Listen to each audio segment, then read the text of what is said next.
ये होता ना राइट इलियाक लेफ्ट इलियाक, अगर इलियाक लिम्फ नोड सूजे हैं तो इन्फेक्शन कहां है? पैक्टेड लाइन ऊपर, ठीक है, अपर 15 mm में, एनल साइनस में, एनल वॉल में अगर कोई भी इन्फेक्शन होगा तो इलियाक लिम्फ नोड सूज जाएंगे। ठीक, हम अल्ट्रासाउंड कराते हैं और हम अल्ट्रासाउंड में देखते हैं enlargement of mesenteric lymph nodes, क्या हम देखते हैं? अल्ट्रासाउंड दिखता है ना। अब हर एक कोई ट्यूबरकुलोसिस नहीं होता, कई बार क्या होता है रिपीटेड इंटेस्टाइनल इंफेक्शन की वजह से भी लिम्फ नोड एनलार्जमेंट हो जाती है। हम लोग उसमें रिफागट, मेट्रोजिल इसका प्रयोग करते हैं। आयुर्वेदिक डॉक्टर उसके ऊपर भाई महाशंकवटी, पूर्णवादी मंडूर, पूर्णवादी गुग्गल, त्रिफला गुगलू, महातिक्त कषायम का प्रयोग करते हैं कि भाई अंदर जो इन्फेक्शन हुआ है हाथों में उसको रिपेयर कर ले। अब इसको क्यों रिपेयर करना है?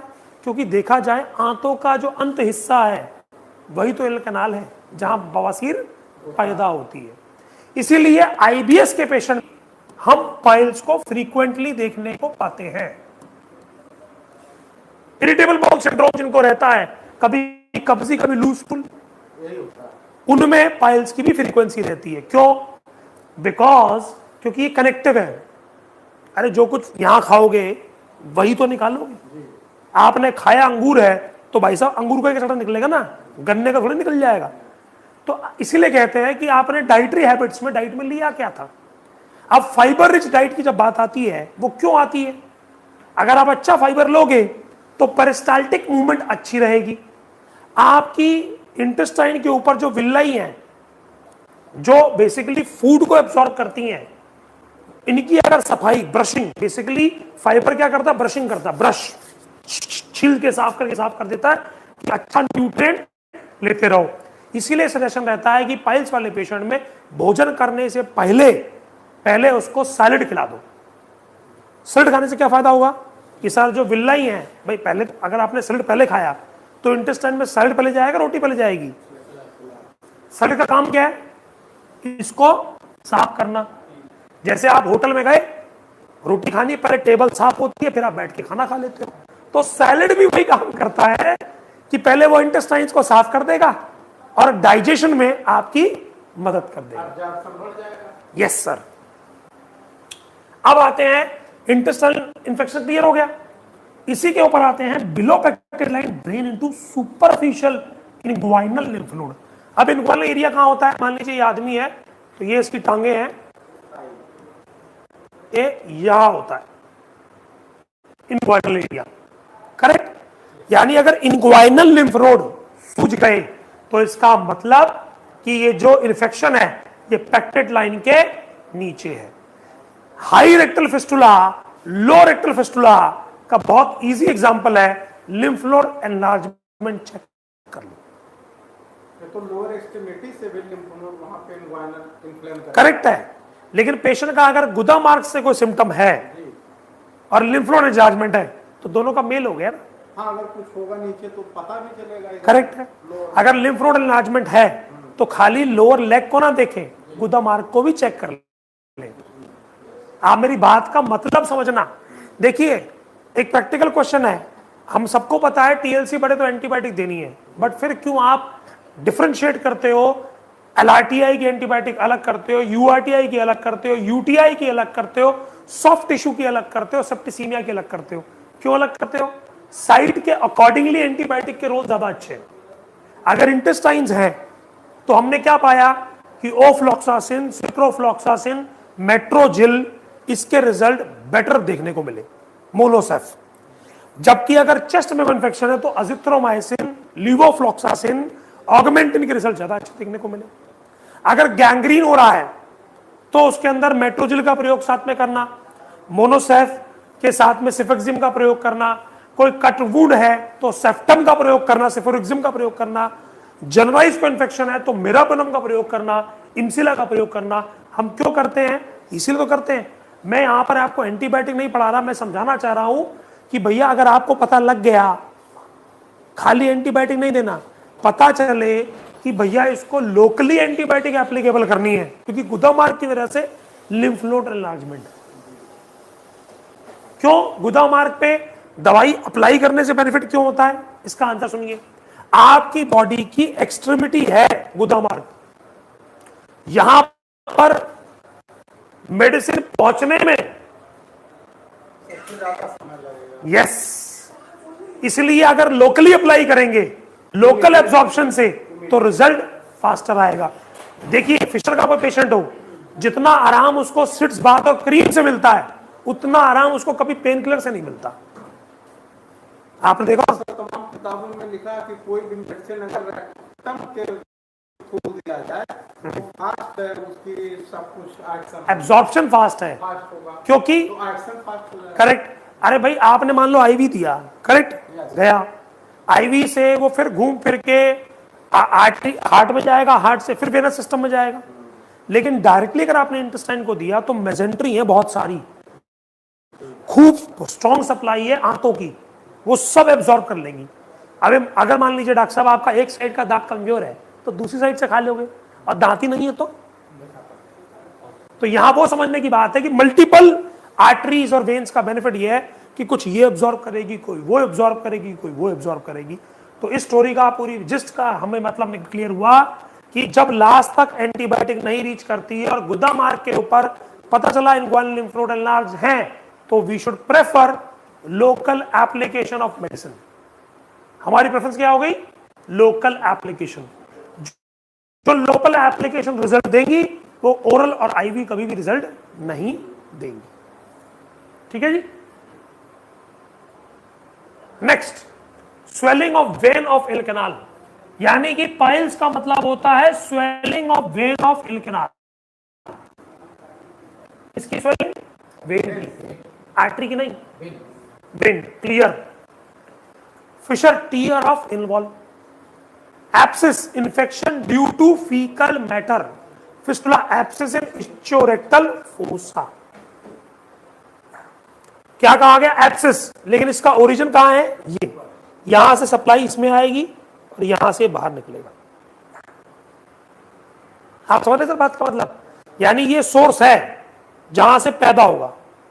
ये सब आपको पीपीटी मिलेगी, डोंट वरी, सब आपको मिलेगी, आज आपको मिलेगी, इससे आप इसको स्टडी करके कल ब्रशअप आए। तो यहां पर पस की फॉर्मेशन होती है, यहां ये कलेक्शन पाउच है।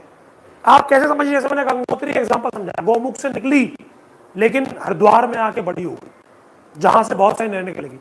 तो सिमिलरली ये आगे जो ट्रेवल करती है इसका माध्यम चेंज हो जाता है। ठीक, अब कुछ क्वेश्चन आंसर सेशन है। What are piles? Piles are variceal dilatation of sub mucosa anal perivenal axis. इसका मतलब है वेरिकोसिटी के बिना इस दुनिया में पाइल्स पैदा नहीं होती। पाइल्स की डेफिनेशन, वेरिकोसिटी की डेफिनेशन बताएं।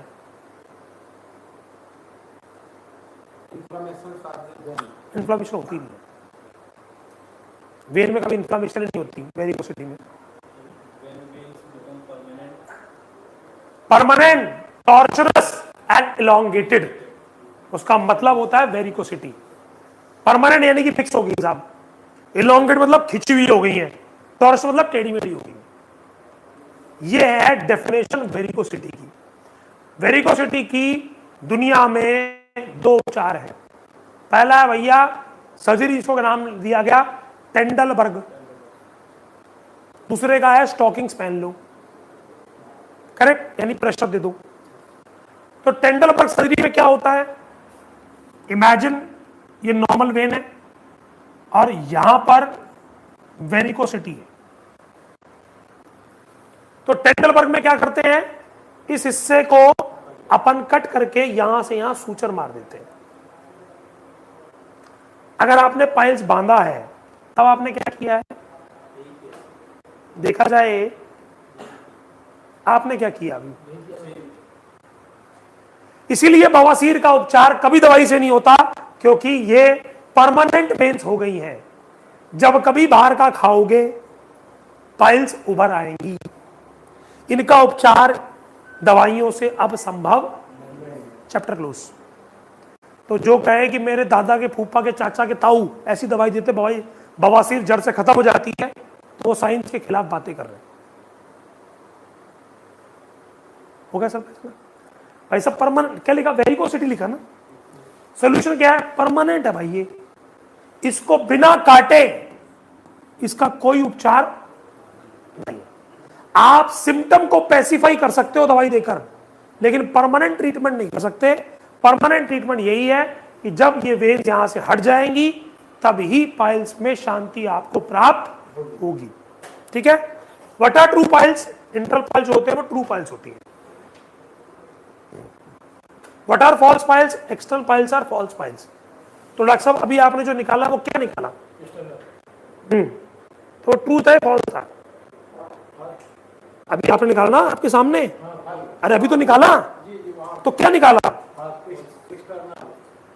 हो गया फैसला। यानी ये सिम्टोमेटिक होते हैं, इनका कोई लेन देन नहीं होता, इनको काटो या छोड़ो कुछ फर्क नहीं पड़ता, हमने सिर्फ इसलिए काट दिया कि भाई फिशर दोबारा ना हो, बाकी ये सिम्टोमेटिक होते हैं। External piles are asymptomatic. अगर डॉक्टर साहब ने जिस पेशेंट को पाइल्स कहा उसको काटू या ना काटू, वो ए सिम्टोमेटिक होते, कोई फर्क नहीं पड़ता, कॉस्मेटोलॉजी के हिसाब से मेरे मस्से हैं बस, बाकी उसका कोई सिम्टम नहीं होता। सिम्टम किसका होता है? जो इंटरनल पाइल्स होते हैं। ठीक है साहब। अच्छा डॉक्टर साहब एक बात बताओ, आपके वहां बंगाल में ट्रू लेबर पेन में डिलीवरी करवाते हो या फॉल्स लेबर पेन में डिलीवरी करवाते हो?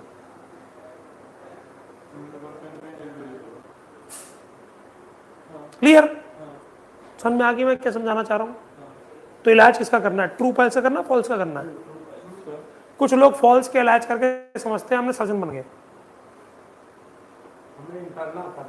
यस, अर्जुन की आंख सिर्फ क्या देखती? मछली की आंख, उसके दाएं बाएं देखती। तुम्हारा ध्यान कहां होना चाहिए? You should not concentrate on external piles. अब आगे चलते हैं जी। इसकी भी वैरायटी होती है प्राइमरी और सेकेंडरी। अब हम जानते हैं ये प्राइमरी क्या होते हैं। Form due to main tributary of superior rectal vein which lies in column and occupies right posterior and left lateral position। क्या मतलब इसका? इसका ये कहना चाह रहा है, मान लीजिए ये किसी का गुदा मार्ग है और मरीज लिथोटमी पोजीशन पे लेटा है, तो राइट क्या हुआ? ये राइट पोस्टीरियर, बॉडी का पोस्टीरियर क्या पीछे है ना, तो जब ऐसे घूम जाए, पाइल्स को पकड़ने में सबसे काम की चीज यही स्टेटमेंट है।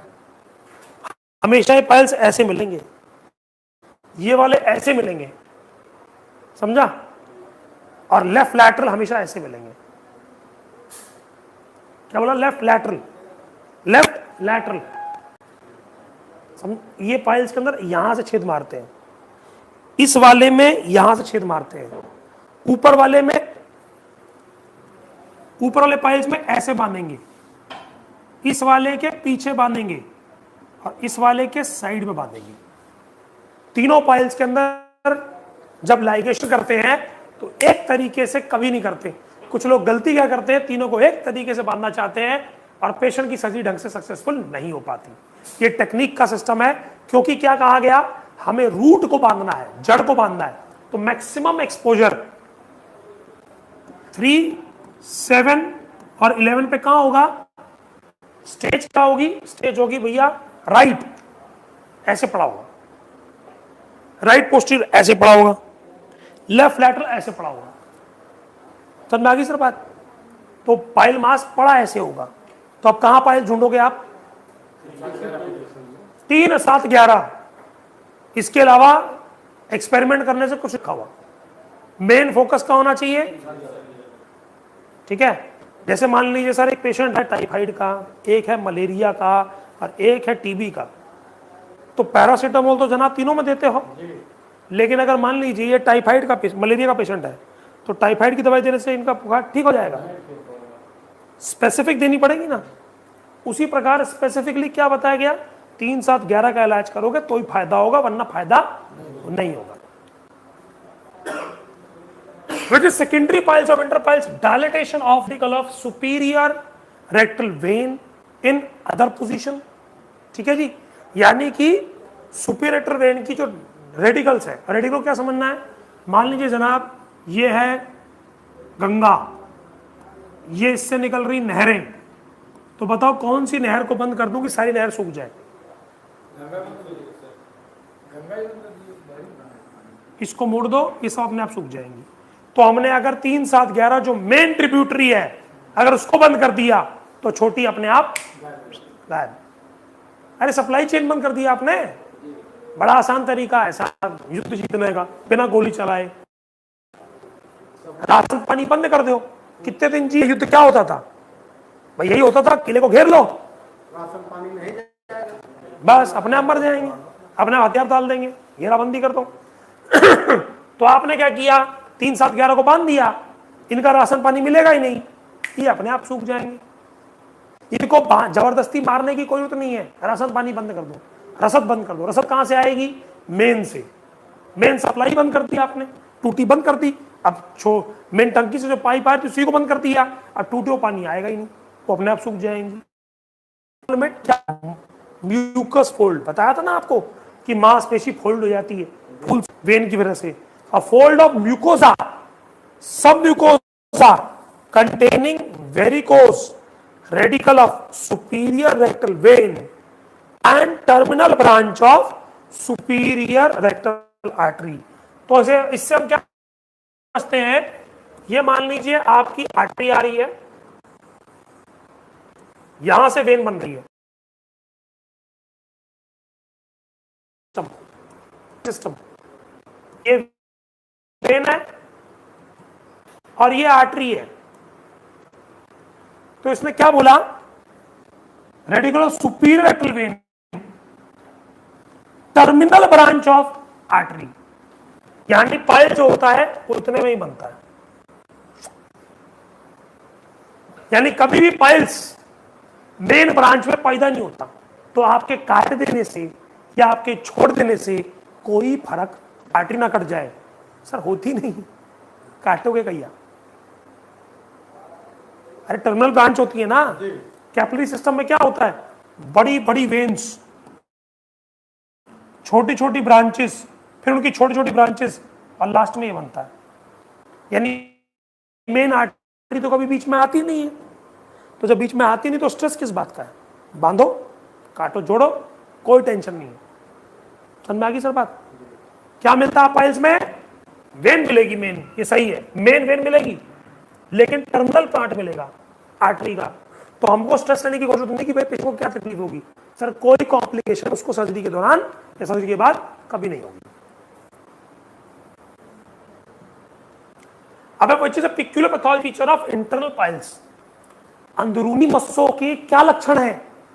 पहला तो भैया वो पेनलेस होते हैं, दूसरा खून कब आएगा? जब पॉटी आएगी, बिना लैटरिंग आए इन मस्सों से खून नहीं आता। पहचान है, पेनलेस, दर्द नहीं होगा। मरीज का डॉक्टर साहब में दर्द ही नहीं है, वैसे वेटर पाइल्स पेन नहीं होता, वो कहेगा डॉक्टर साहब कभी कभार खून आता है, बिल्कुल आएगा जी, जब खून कंजेशन हो जाएगा, खून भर जाएगा तभी आएगा। कई पेशेंट कहते हैं जी मेरे बादी बवासीर है, कभी कभी खून नहीं होती है, भाई तेरे पाइल्स है। बादी का मतलब इसे इतना है कि तेरी बॉडी का बीटीसीटी डिस्टर्ब हुआ, देसी भाषा में समझाऊं तो। पाइल्स यानी लैटरिंग करते वक्त किससे खून आएगा? लैटरिंग ना कर रहे और वैसे खून गिर रहा हो, एक्सटर्नल थ्रोम्बोस्ड पाइल। अभी आपने मेरे साथ कौन था, आप थे भी, थ्रोम्बोस देखा, थ्रोम्बस आप, वो क्या था? स्मॉल टिश्यू हेमाटोमा, खून का कतरा जमा हो जाना, small tissue haematoma. How they are caused due to rupture of subcutaneous, जो छोटी छोटी पेन होती है ना, उसके क्लॉट जमा हो जाता है, जिसकी वजह से इन्फ्लामेशन और पेन हो जाता है। ठीक है, ये क्यों होता है भाई? लैटरिंग आदमी कर रहा था, जोर थोड़ा ज्यादा लग गया, थोड़ी सी बाहर की वेन फट गई और खून जमा। ठीक है जी। What is internal haemorrhoids? Saccular dilatation of radicular of superior rectal vein. ठीक है जी। अब वाई इंटरनल हेमोरॉइड्स आकर, इंटरनल हेमोरॉइड्स होते क्यों हैं? Due to portal hypertension. क्या मतलब इसका? इसका क्लियर शब्दों में मतलब है, पोर्टल हाइपरटेंशन का मतलब क्या है जी? पोर्टल वेन कहां होती है? होती कहां, पहले बताओ। सही होता है लिवर में। अच्छा, हाइपरटेंशन होने के दो कारण है, बताओ। इस तो तीन होते हैं, हम वैसे यूजुअली दो पढ़ते हैं। एक होता है हाइपर कोलेस्ट्रीमिया, अरे यही सुना ना बीपी का बढ़ने का, और दूसरा होता है हार्डनिंग ऑफ वेसल्स। ठीक है जी। अब वो चाहे किडनी की वजह से हो, यूरिया का हुआ ना, इसका मतलब जो आप, इसीलिए डॉक्टर क्या करते हैं, जैसे पाइल्स का पेशेंट, तेरी चिकनाई बंद, तेरा मसाला बंद, डबल टोन दूध शुरू। क्यों? क्योंकि पाइल्स में पोर्टल हाइपरटेंशन हो जाती है। पोर्टल वेन कैसे बनती है? Inferior vena cava mesenteric when system मिलाकर लिवर में पोर्टल वेन बनाते हैं, और वही पोर्टल वेन जब ऊपर जाती है तो सुपीरियर वेना केवा के साथ मिलके हार्ट के राइट एट्रियम में आके गिरती। ठीक, तो हमने क्या समझा कि अगर पोर्टल हाइपरटेंशन है तो इसका मतलब आपकी बॉडी में कोलेस्ट्रीमिया हो गया है। तो आप क्या करते हो उसके लिए? मसाला बंद, चिकनाई बंद, और लिवर को रिलैक्स कर देते हो। तो अगर किसी को लगता है कि भाई पाइल्स में खाली डाइट से चेंज आता है, वो इस वजह से आता है। डाइट से भी चेंज आता है सिम्टोमेटिक, वो इस वजह से आता है कि पोर्टल वेन रिलैक्स हो जाएगी। क्यों? वाई इंटरनल हेमोरॉइड्स, पूछे इंटरनल हेमोरॉइड्स क्यों होते हैं? क्योंकि पोर्टल वेन में हाइपरटेंशन है, इसलिए हेमोरॉइड नीचे हो गए। ठीक है साहब। बैक फ्लो मार रहा है, बात समझे? बैक फ्लो, भाई आगे ट्रेवल नहीं कर पा रहा, इसलिए ब्लैक फ्लो मारेगा और नीचे पाइल्स पैदा कर देगा, पाइल्स को सुझा देगा और उनके मस्से बना देगा। What is the site of occurrence of internal piles? Above pectinate line. यानी हमेशा इंटरनल पाइल्स कहां होते हैं? अबव पेक्टेड लाइन क्या होता है? अपर यस। यानी ओरिजिनल पाइल्स कहां पैदा होते हैं? देखने वाली बात है और समझने वाली बात है। अगर ध्यान से देखो तो, अगर इस फिगर को देखो तो ये है जनाब आपका अपर 15 mm, यही है ना अपर 15 mm, ये मिडिल 15 mm है और ये स्किन है। इसका एग्जांपल हमने एक और देखा था, देखिए ये हो गया ना अपर 15 mm, ये मिडिल 15 mm, ये ट्रू स्किन। तो अपर 15 mm पे क्या होता है साहब? रेडिश कलर का होगा, लाल टमाटर जैसा पाइल मास होगा। ठीक है जी। और अब हम जब यहां तक आ चुके हैं, इसके अंदर एक स्टेटमेंट हमने बड़ी अच्छी कही। वो क्या कही कि भाई साहब ये जो अपर पेक्टेड लाइन हुए वो 15 mm पे ही होते हैं, यानी अपर 15 mm पे पाइल मास होते हैं। हो गया सर फैसला? रेक्टम में नहीं होते, लेकिन अपर 15 mm में ट्रू पाइल मास होते हैं। रेक्टम से बात खत्म होते ही और एल कनाल के शुरू होते ही पाइल्स की पैदावार होती है। तो आपको ध्यान का देना है अंदर की तरफ, बाहर देख के मत भागाना। इसलिए मैंने कहा कि प्रोक्टोस्कोपी करना अति आवश्यक है, बिना उसके आपको क्या दिखेगा? कुछ नहीं दिखेगा। What are external haemorrhoids, saccular dilation of radical of inferior vein. Why internal haemorrhoids are painless? ऐसा क्या होता है कि भैया, क्योंकि haemorrhoids supplied by autonomic nervous system. Why external hemorrhoids are painful? ये दर्द वाले क्यों होते हैं? Because of somatic nerve। Somatic nerve होने की वजह से ही पेन होता ज्यादा। ठीक sir? What is the most prominent lateral curvature of rectum? Middle lateral curvature being convex to the left। How many Aston valve? 3 होते हैं। Which is the most important Aston valve? Third transverse rectal fold of mucous membrane. Chief artery of rectum superior artery, और chief vein क्या होती है? Superior rectal vein. What is a fissure? अब fissure क्या होता है? Caused by rupture of anal valve, column of Morgagni. यानी जब हार्ट पट्टी जाती है तो ऊपर कॉलम मोराग्नी में रगड़ लग जाती है, जिसकी वजह से नीचे फिशर फटे के रूप में दिखता है। वेयर फिशर आकर पोस्टीरियरली इन दी मिड लाइन। अभी आपने क्या देखा लेडी में? पोस्टीरियर मतलब 6 o'clock, एंटीरियर मतलब ये 12 o'clock। अगर इमेजिन करो तो आपके भाई स्कॉटम के नीचे पहले 12 o'clock आएगा ना, या 6 o'clock आएगा? तो क्या बोला उसने? यूजुअली पोस्टीरियर मिड लाइन पे फिशर अकर होता है, यानी कि घड़ी के छठे कांटे के ऊपर। Why fissure so painful?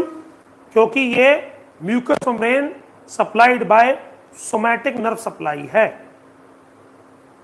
What is a fistula?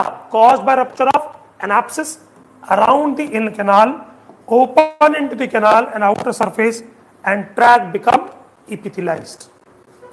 इसमें क्या होता है, एक ऐसी सुरंग जैसी चीज होती है जिसमें दोनों तरफ सीमेंटेड लेयर बन गई है, इसीलिए ये अपने आप जुड़ नहीं पाएगा और इसके अंदर से पस निकलती रहती है। क्या समझ में आया ना sir? Outer surface and tract become epithelialised, epithelialised हो चुका है, फिक्स हो चुका है। ठीक है, ये हमारी फिस्टुला की पहचान है। धन्यवाद आपका, ये हमने बेसिक टॉपिक अब कवर किया। अब 10 मिनट का ब्रेक है, 10 मिनट बाद कोई सवाल जवाब हो तो करते हैं। ठीक है जी, करेक्ट। अगर ये होता ना राइट इलियाक लेफ्ट इलियाक, अगर इलियाक लिम्फ नोड सूजे हैं तो इन्फेक्शन कहां है? पेक्टेट लाइन ऊपर। ठीक है, अपर